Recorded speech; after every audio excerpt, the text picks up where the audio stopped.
नमस्कार मित्रांनो, आपलं सर्वांचं पुन्हा आपल्या आवडत्या ऑनलाईन मॅथ क्लब चॅनलमध्ये स्वागत आहे। चला तर मग मित्रांनो, आजच्या व्हिडिओमध्ये आपण पाहणार आहोत नवोदय गणित याविषयी घटक क्रमांक 2 म्हणजेच पूर्ण संख्या व त्यावरील मूलभूत क्रिया या घटकावर आधारित असलेले संपूर्ण स्वाध्यायामधील प्रश्नांचे स्पष्टीकरण आपण या व्हिडिओमध्ये पाहणार आहोत मित्रांनो। हा व्हिडिओ संपूर्ण संपेपर्यंत आपण पाहावा, जेणेकरून पुढील परीक्षांची तयारी करत असताना किंवा नवोदय परीक्षांची परीक्षा तयारी करत असताना कशा पद्धतीचे प्रश्न विचारले गेलेले आहेत किंवा कशा पद्धतीचे प्रश्न विचारले जातील याविषयीची संपूर्ण चर्चा आपण या व्हिडिओमध्ये पाहणार आहोत मित्रांनो।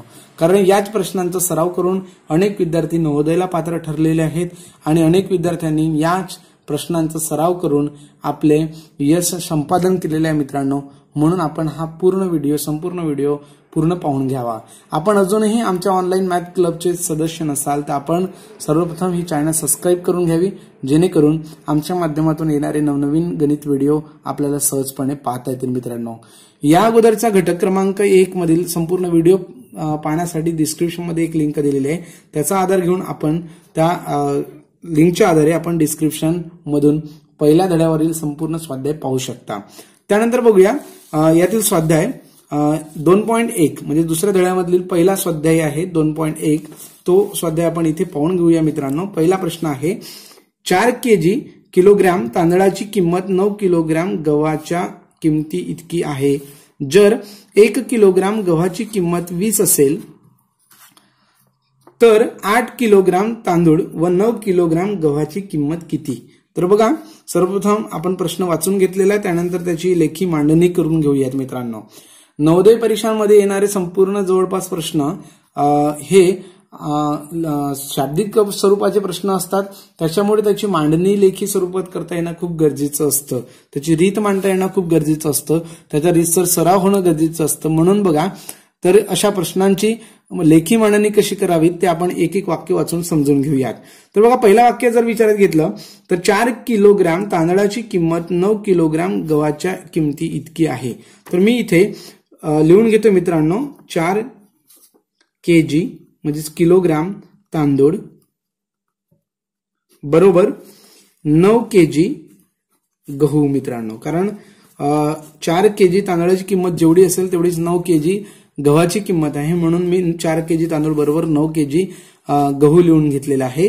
जर 1 किलोग्राम गव्हाची किंमत आपल्याला दिली आहे 20 रुपये, तर 9 किलोग्राम गव्हाची किंमत 9 गुणिले 20 म्हणजे 180 रुपये हे 9 किलोची होणार, म्हणजे 4 किलो तांदळाची सुद्धा तेवढीच किंमत होणार मित्रांनो।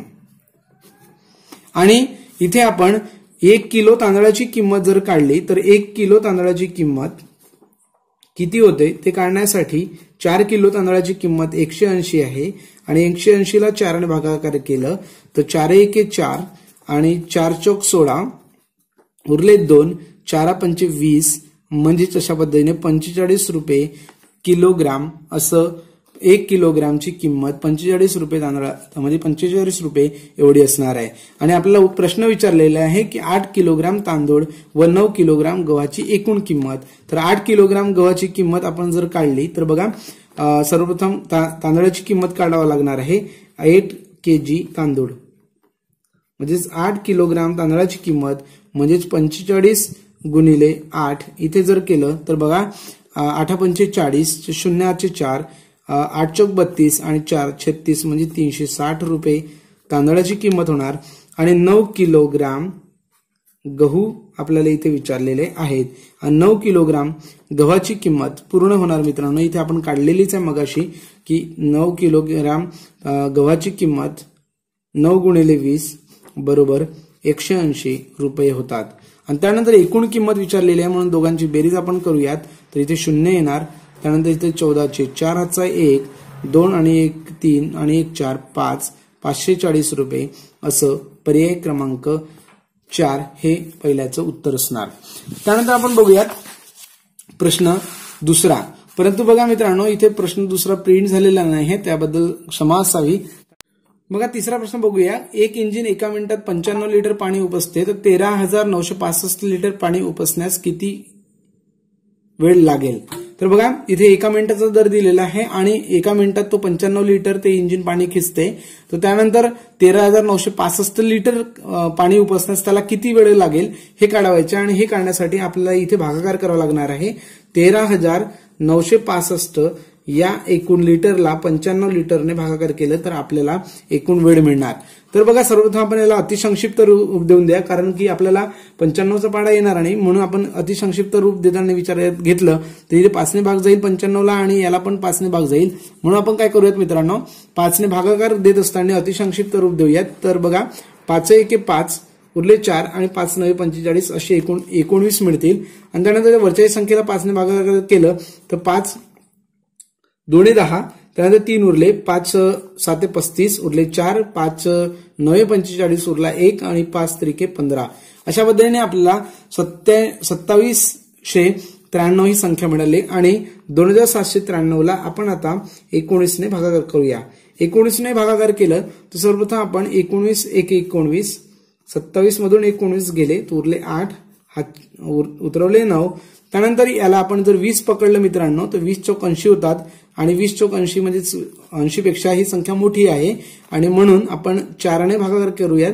4ने भागाकार केलं तर बघा काय मिळतं, 19चा पाढा 4 पर्यंत म्हटलं तर आपल्याला 19 चौक 76 मिळते आणि एकूण 90 मधून 76 वजा केले तर उरले 3 आणि इकडे पुन्हा 1 उरेल, 13 उरतील आहे.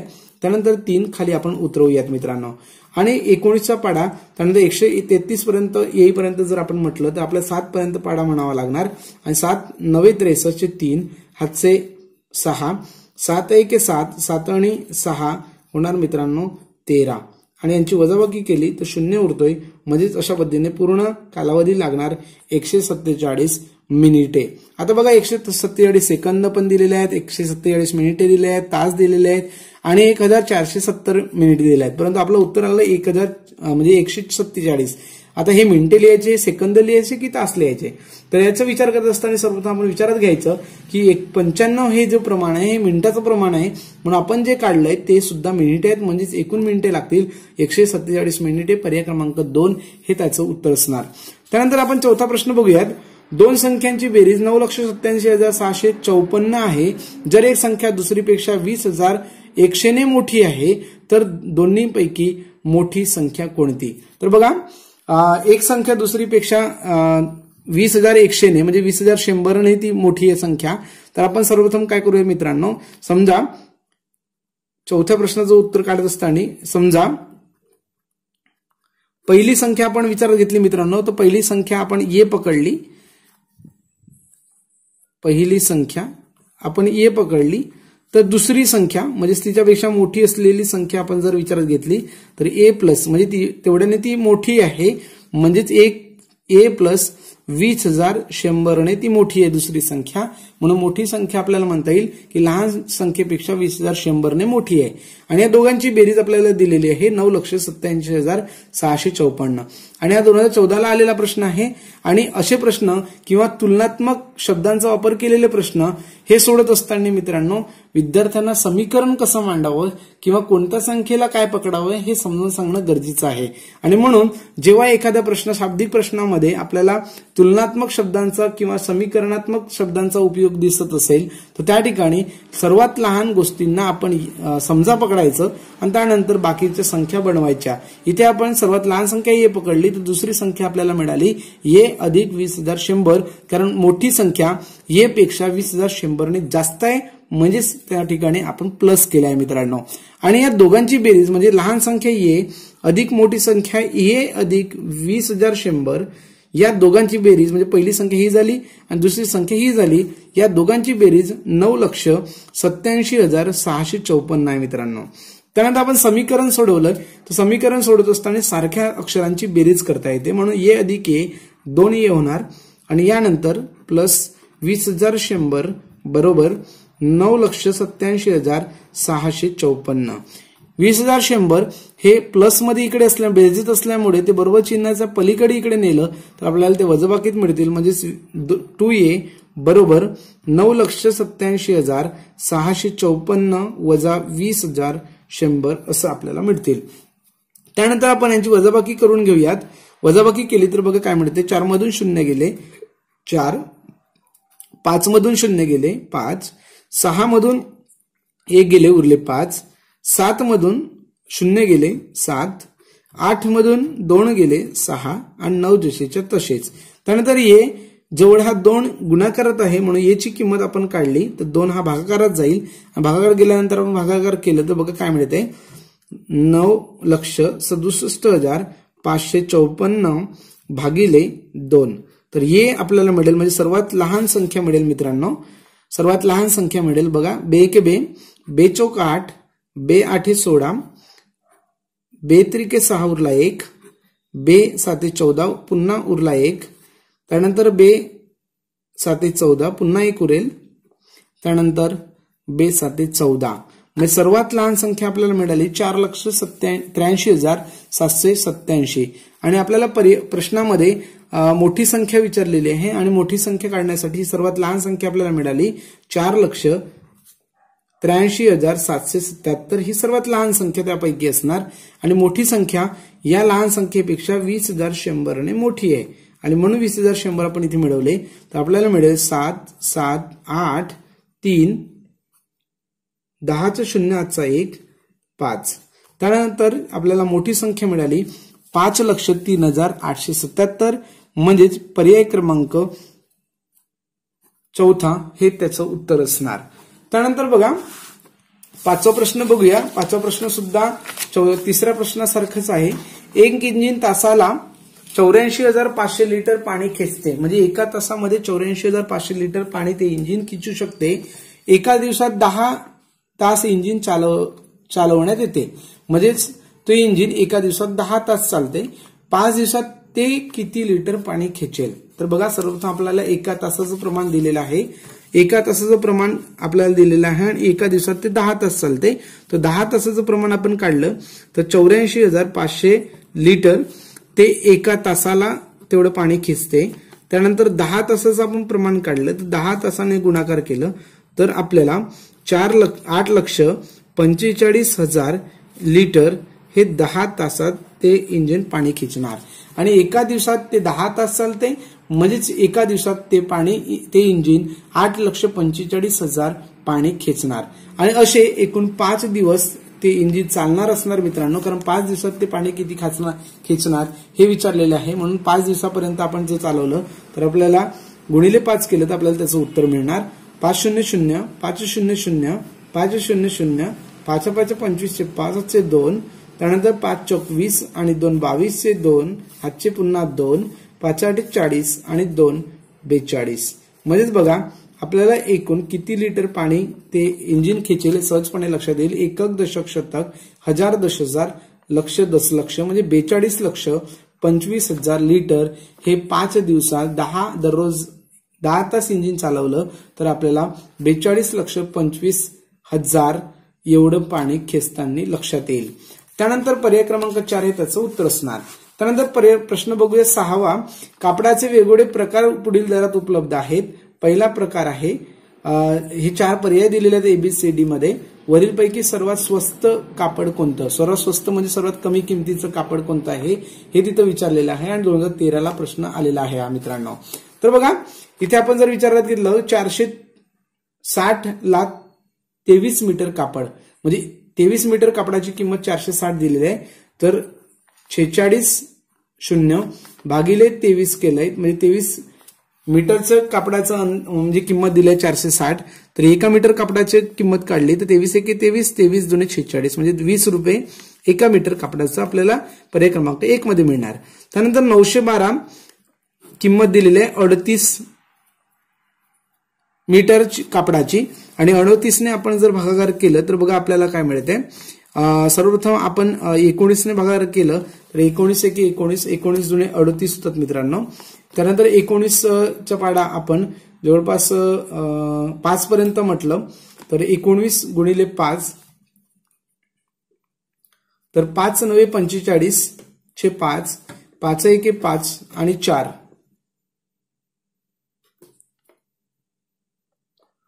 त्यानंतर आपण 6वा प्रश्न बघूया मित्रांनो. अगदी सोपा प्रश्न आहे. कापडाचे वेगवेगळे प्रकार पुढील दरात उपलब्ध आहेत. हा 2013ला प्रश्न आलेला आहे. इथे 4 म्हणजे ऑप्शन पण दिलेले आहेत. काही कापड दिलेलं आहे आणि त्यांच्या किमती दिलेल्या आहेत. तर प्रश्न असा विचारलेला आहे की वरीलपैकी सर्वात स्वस्त कापड कोणतं आहे. सर्वात स्वस्त म्हणजे सर्वात कमी किमतीचं कापड.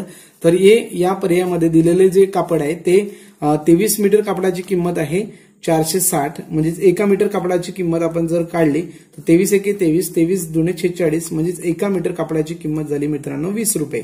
त्यानंतर दुसरा पर्याय बी मधला घेतलाय तर 912 मीटर म्हणजे 912 रुपयाला कापड पडणार 38 मीटर आणि 38 मीटर कापडाची किंमत आहे 912. तर आपण सर्वप्रथम 1 मीटर कापडाची किंमत इथली काढली तर बघा 19 ने भागाकार करूयात. सर्वप्रथम 19 दुने 38, 19 चौक 76 आणि 91 मधून 76 वजा केले मित्रांनो तो उरले 4. तर 91 मधून 76 वजा केले मित्रांनो तो 91 मधून 76 वजा केले तर उरले 15 आणि 15 वर हे 2 घेतले तर 152 मिळतात आणि 19 चा पाढा 8 पर्यंत म्हटलं म्हणजे 19 8 आपल्याला मिळणार 152. म्हणजे अशा पद्धतीने वर अंशामध्ये आपल्याला मिळालं 48 आणि खाली मिळालं मित्रांनो 2. पुन्हा 2 ने भाग दिला तर 2 दुने 4 आणि 2 चौक 8 म्हणजे 24 रुपये प्रति मीटर कापड हे आपल्याला मिळणार.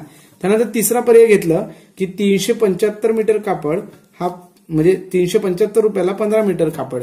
तर 15 ने आपण भागाकार केला तर 15 दुने 30 उरले 7. त्यानंतर 7 आणि 5 मिळून 75 होणार आणि 15 5 75 म्हणजे अशा पद्धतीने 25 रुपये मीटर कापडचं हे तिसरं कापड असणार.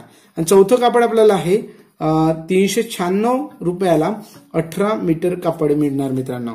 आणि 396 रुपयाला 18 मीटर कापड तर 1 मीटर कापडाची किंमत जर काढली तर 18 एके 18, 18 दुने 36 म्हणजे इथे आपल्याला 18 दुने 36 असे जर 39 मधून वजा केले तर उरले 3 आणि इथे पुन्हा 6 येणार म्हणजे 36 तर 18 दुने पुन्हा 36 होणार म्हणजे 22 रुपये मीटर प्रति कापड हे चौथ्या क्रमांकाचं कापड असणार. म्हणजे सर्वात स्वस्त जर आपण कापड विचारात घेतलं ह्या किमतीवरून सर्वात कमी किमतीचं कापड आहे पर्याय क्रमांक 1चं म्हणजे एचं म्हणजेच जे मीटर कापड आपल्याला प्रति मीटर 20 रुपये प्रति मीटर दराने आपल्याला मिळणार आहे म्हणजे सर्वात स्वस्त कापड आहे एचं म्हणजे पर्याय क्रमांक 1 हे त्याचं उत्तर असणार. यानंतर आपण 7व्या प्रश्नाचं स्पष्टीकरण बघूया मित्रांनो. प्रश्न असा आहे विनयला रोज 3 तास याप्रमाणे सतत 15 दिवस काम केल्याबद्दल 1125 रुपये मिळतात तर त्याला त्याच्या प्रत्येक तासाच्या कामाबद्दल मिळतात. म्हणजे एकूण प्रत्येक तासाच्या कामाबद्दल म्हणजे प्रत्येक 1 तासाच्या कामाबद्दल त्याला किती रुपये मिळतात हे आपल्याला इथे काढावायच्या मित्रांनो. तर सर्वप्रथम आपण प्रश्न वाचल्यानंतर काही माहिती जी आपल्याला मिळेल आहे प्रश्न वाचल्यानंतर ती काय मिळते ती सर्वप्रथम आपण वाचून घेऊन पुन्हा एकदा लक्षात घेऊया की विनयला रोज 3 तास याप्रमाणे म्हणजे तो दररोज 3 तास काम करतोय आणि 3 तास दररोज काम केल्यानंतर असंच दररोज प्रमाणे तो 15 दिवस काम करतोय मित्रांनो. आणि एकूण 15 दिवस दररोज 3-3 तास काम करून त्याला 1125 रुपये मिळतात. म्हणजेच 1125 हे रुपये त्याला मिळतील तर हे एकूण किती तासाचे रुपये आहेत हे सर्वप्रथम आपण काढून घेऊया. तर सर्वप्रथम बघा एक दिवसामध्ये त्याचे काम होतं मित्रांनो 3 तास आणि म्हणून एकूण 15 दिवसामध्ये 15 दिवसाचे तास किती होणार ते आपण काढून घेऊया. तर 15 दिवसाचे तास होतील 15 गुणिले 3 बरोबर 45 तास एवढा तास तो विनय काम करणार. आणि या 45 तासामध्ये त्याची एकूण कमाई आहे मित्रांनो 1125 रुपये. आणि म्हणून विनय 45 तास काम करून 1125 रुपये मिळवतो तर 1 तासामध्ये तो किती रुपये कमवतो असा प्रश्न इथे विचारलेला आहे. म्हणून आपल्याला एकूण 45 तासाची ही जी रक्कम आहे याला 45 ने आपण भागाकार केलं तर 1 तासाचं त्याची मजुरी मिळणार मित्रांनो 1 तासाची त्याची कमाई मिळणार. आणि म्हणून 1 तासाची त्याची कमाई काढण्यासाठी आपण भागाकार करणार आहोत. तर 1 तासाची कमाई बरोबर 1125 भागिले 45 केल्यानंतर आपल्याला सहजपणे 1 तासाची कमाई मिळणार मित्रांनो. तर सर्वप्रथम आपण इथे 45 लिहिल्यामुळे 9 ने भाग देऊया. 9 ने भाग दिले तर काय मिळते बघा 9 5 45 आणि त्यानंतर वर मिळणार 9 1 9 उरले 2 9 दुने 18 हातचे म्हणजे उरले 4 22 होते उरले 4 त्यानंतर 4 वर हे 5 आले तर 45 होणार आणि 9 5 45 त्यानंतर 5ने पुन्हा भागात देऊया. 5 1 5, 5 2 10, उरले 2 आणि 5 5 25, म्हणजे एकूण एका तासाची त्याची कमाई असणार मित्रांनो 25 रुपये.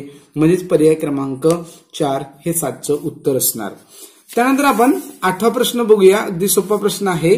शुक्रवारी 1250 लोक सर्कस पाहायला गेले. शुक्रवारी 1250 लोक सर्कस पाहायला गेले. शुक्रवारच्या तिप्पट लोक शनिवारी सर्कस पाहायला गेले.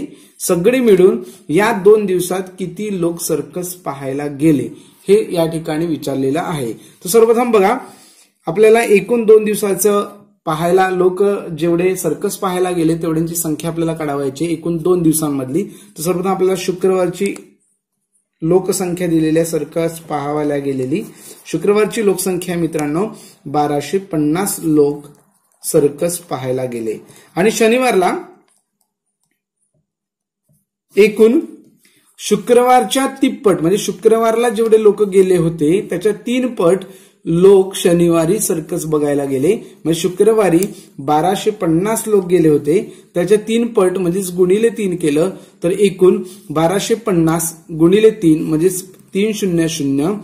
त्यानंतर 3 5 15 5 1, 3 1 3 2 6 आणि 1 7 आणि 3 1 3 म्हणजेच एकूण 3750 लोक हे शनिवारी सर्कस पाहायला गेले. आणि सगळे मिळून प्रश्न असा विचारलेला आहे की सगळे मिळून 2 दिवसात किती लोक सर्कस पाहायला गेले. आणि म्हणून शुक्रवारची किंमत म्हणजे लोक आहेत 1250 आणि शनिवारचे लोक आहेत 3750. एकूण आपण बेरीज केली तर 0, 5 आणि 5 10चा, 0चा 1, 2 आणि 7 9 आणि 1 10, हाचा 1 पुन्हा. त्यानंतर इथे आपल्याला बेरीज मिळणार 5. म्हणजे एकूण 2 दिवसांमध्ये शुक्रवार आणि शनिवार मिळून एकूण 5000 लोक सर्कस पाहायला गेले. म्हणजे पर्याय क्रमांक 2 हे 8चं उत्तर असणार. अशा पद्धतीने आपण 2.1 मध्ये संपूर्ण 8ही प्रश्नांचं स्पष्टीकरण बघितलेलं मित्रांनो. आणि हा 8वा प्रश्न 2015च्या परीक्षेमध्ये नवोदय निवड परीक्षामध्ये आलेला सुद्धा आहे. आणि म्हणून हा एक कंपॅरिझनवर आधारित असलेला उदाहरण आहे. कंपॅरिझनवर आधारित असलेला उदाहरण किंवा दुप्पट तिप्पट अशी उदाहरणं विद्यार्थ्यांना समजून देण्यासाठी अशा प्रश्नांचा सराव देणं खूप गरजेचं आहे मित्रांनो. यानंतर आपण समोरचा स्वाध्याय बघूया. स्वाध्याय 2.2. तर बघा, इथे एक पदावली दिलेली आहे मित्रांनो. ते पदावली आपण वाचून घेऊया. पदावली आहे 6 भागिले 6 अधिक 6 गुणिले 6 वजा 6 चे सोपे रूप कोणते. आणि एक पदावली आहे. पदावली सोडवण्यासाठी एक सूत्र आहे मित्रांनो. कंचे भा गु बे व या सूत्राचा वापर करून या क्रमाचा वापर करून पदावली सोडवावी. कारण पदावली म्हणजे काय तर एखाद्या उदाहरणात 2 किंवा 2 पेक्षा जास्त क्रिया एका वेळेला दिलेल्या असतात तर अशा उदाहरणांना पदावली म्हणतात. आणि पदावली सोडवण्यासाठी या सूत्राचा वापर करावा. हा सूत्र पुन्हा एकदा मी वाचतोय. कंचे भागू बेव. क म्हणजे कंस म्हणजे त्या पदावलीमध्ये सर्वप्रथम कंस असेल तर त्या कंसातली क्रिया सर्वप्रथम सोडवावी. त्यानंतर चे म्हणजे पुन्हा गुणाकार होतो मित्रांनो. जर भागाकाराच्या अगोदर गुणाकार येत असेल तर गुणाकार आपण डावीकडून जर पहिले येत असेल तर ते आपण गुणाकार सुद्धा करू शकतोय. त्यानंतर भागाकार करावायचा असतो. त्यानंतर गुणाकार, त्यानंतर बेरीज आणि वजाबाकी. इथे लक्षात घ्या मित्रांनो, बेरीज आणि वजाबाकीमध्ये कधी कधी असं होतंय की डावीकडून जी क्रिया बेरीज आणि वजाबाकी पैकी जी अगोदर क्रिया येईल डावीकडून ती सर्वप्रथम केली जाते. तर बघा, या सूत्राचा वापर करून या पदावलीचं उत्तर कसं काढायचं तर सर्वप्रथम आपण इथे कंसाचा विचार केला तर कंस अजिबात नाहीये. म्हणून आपण सर्वप्रथम भागाकार करणार आणि भागाकार करत असताना मी जी क्रिया करणार आहे त्या क्रियेला मी अंडरलाईन करणार आहे. आणि आपण सुद्धा हीच पद्धती विद्यार्थ्यांना सरावासाठी द्यावी की जी क्रिया सोडवली त्या क्रियेला अंडरलाईन करून त्या पदावलीच्या ठिकाणी ती किंमत मांडावी. म्हणजेच या पदावलीची किंमत म्हणजे 6 भागिले 6 बरोबर उत्तर मिळणार 1 अधिक 6 गुणिले 6 असे 6 6 36 आपल्याला मिळणार. आणि वजा 6 या पद्धतीने 1 अधिक 36 होणार मित्रांनो 37. आणि 37 मधून 6 वजा केले तर एकूण 31 उरणार. म्हणजे या पदावलीची किंमत असणार पर्याय क्रमांक 3 31. आपण दुसरा प्रश्न बघूया मित्रांनो. दुसरा प्रश्न अगदी सोपा आहे. 2 संख्यांची बेरीज 1,25,600 आहे. जर एक संख्या दुसरीपेक्षा 14,400 ने कमी आहे तर दोन्हीपैकी लहान संख्या कोणती? तर बघा इथे आपण जर प्रश्न वाचलं तर आपल्याला सहजपणे लक्षात येईल मित्रांनो, या प्रश्नामध्ये तुलनात्मक शब्दांचा वापर केलेला आहे. बघा, एक संख्या दुसरीपेक्षा 14,400 ने कमी आहे पेक्षा या शब्दांचा वापर केलेला असेल तर या ठिकाणी आपल्याला कुठल्या तरी एका संख्येला, लहान संख्येला किंवा मोठ्या संख्येला समजा पकडून कुठल्याही अक्षराचा वापर करून आपल्याला या प्रश्नाचं उत्तर सोडवता येईल मित्रांनो. आणि याच प्रश्नाचा सराव देत असताना विद्यार्थ्यांना समीकरण मांडता येणं गरजेचं आहे. विद्यार्थ्यांना समीकरण मांडण्याचा सराव आपण द्यावा. हा प्रश्न 2013च्या परीक्षेमध्ये, नवोदय परीक्षांमध्ये आलेला आहे. तर सर्वप्रथम आपण असे प्रश्न सोडत असताना समजा जर आपण पकडलं तर समजा कोणाला पकडायचं हे सुद्धा लक्षात घेऊन घ्या मित्रांनो.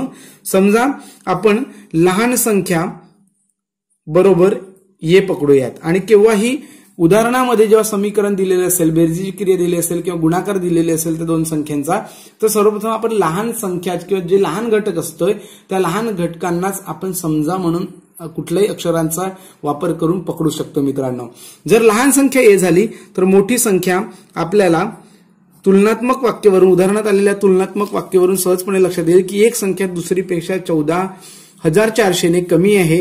म्हणजे लहान संख्या 14,400 ने कमी असेल तर मोठी संख्या लहान संख्येपेक्षा म्हणजे 14,400 ने मोठी असणार. म्हणजे ती मोठी संख्या असणार ए प्लस 14,400. कारण लहान संख्या जर ए झाली तर मोठी संख्या ए अधिक 14,400 होणार. कारण मोठी संख्या 14,400 ने मोठी असेल तर लहान संख्या 14,400 ने लहान असणार. या पद्धतीने आणि या दोघांची आपल्याला बेरीज दिलेली आहे 1,25,600 आणि म्हणून आपण या दोघांची बेरीज करून घेऊया. ये अधिक 14,400 बरोबर 1,25,600 एवढं उत्तर मिळायला हवं.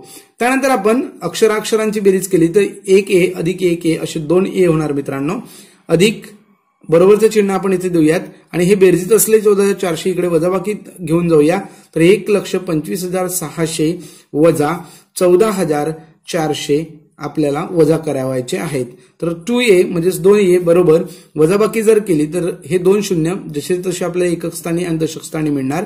6 मधून हे 4 वजा केले तर 2 उरतील.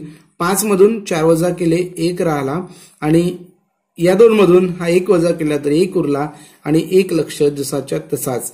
म्हणजेच बघा या ठिकाणी 2A बरोबर आपल्याला मिळालं 1,11,200. म्हणून ए ची किंमत काढण्यासाठी ए बरोबर आपल्याला काय मिळेल? ए बरोबर बघा 1,11,200. ह्या ए जवळ हा 2 गुणाकारात होता म्हणून इकडे भागाकारात आपण आणलाय. तर ए बरोबर आपल्याला काय मिळते ते आपण इथे काढून घेऊयात. ए बरोबर 2 ने भागाकार केलं तर इथे मिळणार 2×5 10 उरला 1, पुन्हा 2×5 10 पुन्हा 1 उरला. त्यानंतर 1 उरल्यानंतर 12 झाले आणि बेस आहे 12 आणि हे 2 शून्य जसेच्या तसे. आणि म्हणून ये बरोबर आपल्याला एक संख्या मिळाली ती म्हणजेच 55,600. आणि 55,600 आपण समजामध्ये पकडला. ए बरोबर ही लहान संख्या आहे म्हणजेच लहान संख्या झाली 55,600 मित्रांनो. आणि आपल्याला प्रश्नामध्ये लहान संख्या कोणती असेल असाच प्रश्न इथे विचारलेला आहे म्हणून आपल्याला मोठी संख्या सुद्धा काढण्याची गरज नाही. 55,600 पर्याय क्रमांक 3 हे 2चं उत्तर असणार. त्यानंतर प्रश्न तिसरा बघूया.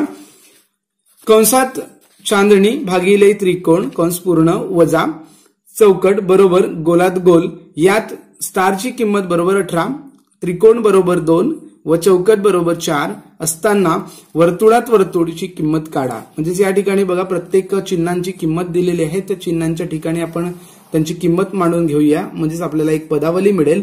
तर कंस सर्वप्रथम मी मांडून घेतोय.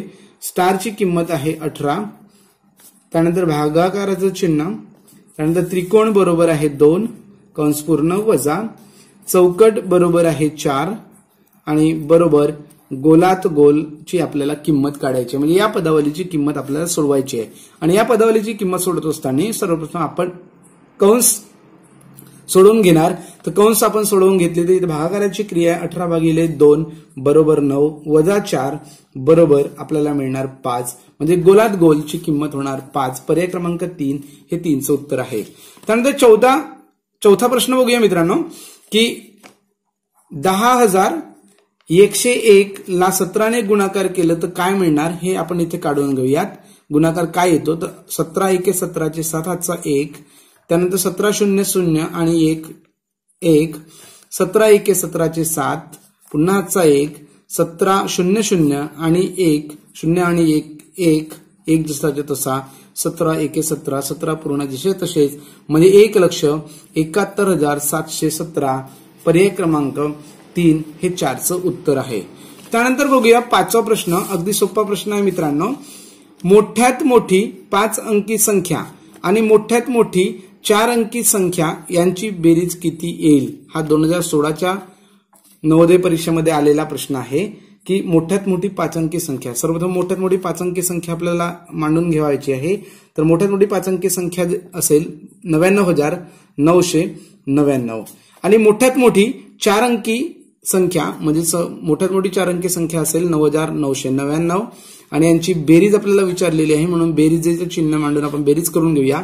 9 आणि 9 18 चे 8 हातचा 1, 18 आणि 1 19 चा 9 हातचे 1, 19 चे 9 पुन्हा हातचा 1, 19 चे 9 हातचा 1 आणि त्यानंतर 9 आणि 1 होणार 10, म्हणजे आपल्याला उत्तर मिळणार 1,09,998 पर्याय क्रमांक 2 हे 5चं उत्तर असणार। त्यानंतर आपण 6वा प्रश्न बघूया। सर्वात मोठी 3 अंकी संख्या सर्वात लहान 4 अंकी संख्येतून वजा केल्यास येणारे उत्तर काय असेल? तर बघा, सर्वात मोठी 4 अंकी संख्येतून सर्वात मोठी 3 अंकी संख्या वजा करावायची आहे आणि सर्वात लहान 4 अंकी संख्या आहे मित्रांनो 1000 आणि सर्वात मोठी 3 अंकी संख्या आहे 999, म्हणजे 1000 मधून 999 वजा केले तर अगदी 1चा फरक या ठिकाणी आपल्याला सहजपणे लक्षात येईल, कारण 999 अधिक 1 केलं तर आपल्याला 1000 मिळतंय, म्हणजे पर्याय क्रमांक 4 हे 6व्याचं उत्तर असणार। त्यानंतर 7वा प्रश्न बघूया। कंसात 1 अधिक 2 वजा 3 कंस पूर्ण अधिक 4 अधिक 5 वजा 9 कंस पूर्ण अधिक 6 अधिक 7 वजा 13 कंस पूर्ण अशा पद्धतीने एक पदावली विस्तृत स्वरूपात दिलेली आहे। याला सरळ रूप दिल्यावर उत्तर काय येईल? आणि या ठिकाणी सुद्धा कंचे भागू बेव या सूत्राचा वापर करून आपल्याला उत्तर काढावायचा मित्रांनो, आणि म्हणून सर्वप्रथम आपण कंसातल्या किमती इथे काढून घेऊयात।